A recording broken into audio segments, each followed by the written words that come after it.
माझं नाव रेटे सुनील सखाराम, राहणार चिकलठाणा, तालुका जिल्हा संभाजीनगर.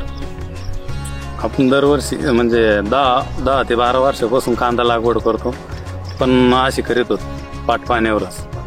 पहिले वेळेस मल्चिंगचं यूट्यूबवर पाहून केलं आपण, आणि ते वाटलं आपण काहीतरी करा असं.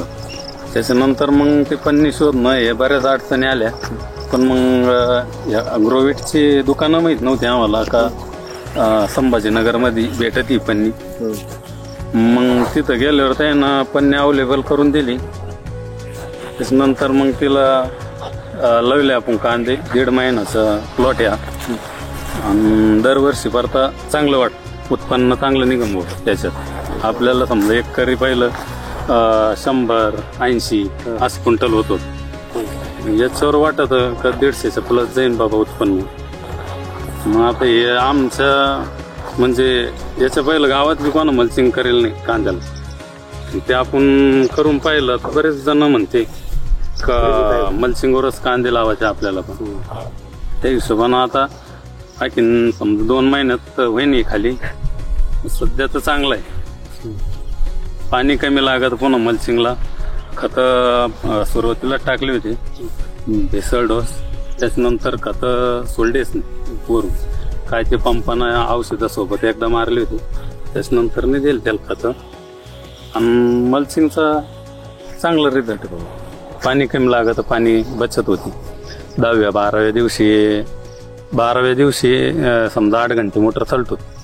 हा, आता जसं माल बनन तसं लवकर समजा ऊन पडून राहील, त्या हिशोबानं पाणी लवकर लागलं. ग्रोविटच्या मल्चिंग मध्ये आणि आपल्या लोकल मल्चिंग मध्ये तुम्हाला काय फरक? ते आपण लोकल वापरलीच नाही ना याचं पहिलं. आता ही ग्रोविटची आहे, ही काही कुठं फाटेल नाही. आज समजा आज लोक तर नाही फाटेल कुठं, त्याच्यामुळे ही चांगली वाटली आम्हाला.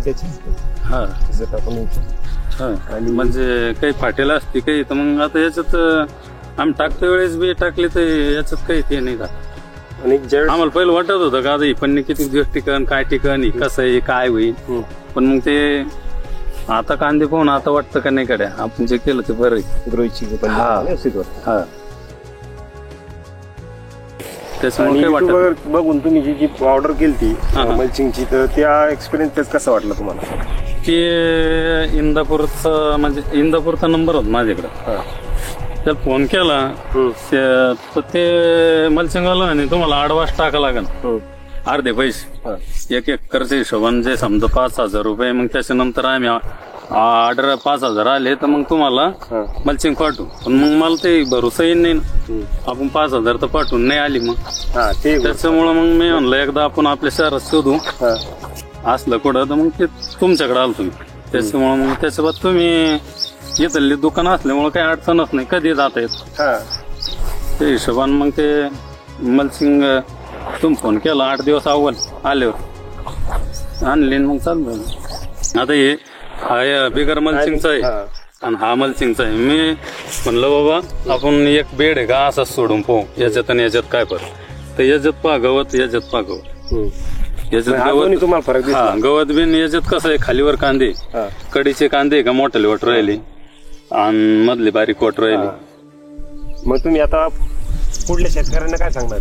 शेतकरी आलते ना आपल्याकडे, 3-4 शेतकरी आलते पाहायला, तर ते म्हणे बाबा हे चांगलं आहे. आता उत्पन्न निघल्यावर त्यांचं असंच म्हणणं आहे, एकदा लावून दिलं ताण लावतळेच कांदे लावतळेच होती पर्सेंट मल्चिंग टाकणं.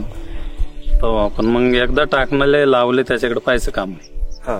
नुसतं मोटर चालू करायचा, औषध समजा एखाद फवारण्या सोडायचं, अर्धा खर्च वाचतोय, अर्धा खर्च वेळ नाही वाचत, वेळ पण वाचते तुमची. तुम्हाला समजा नाही तर मग असं 2 महिन्यात समजा एकदा निंदा लागले असते, पुन्हा तणनाशकच करतो.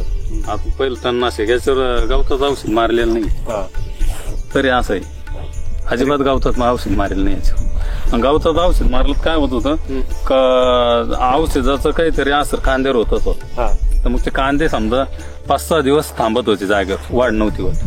तर मग याच्यावर मारलं नाही तर याची वाढ एकदम व्यवस्थित झाली. हा, तणनाशकमुळं आणखीन तुमच्या जमिनीचा पण ते पोच कमी होऊन जातो.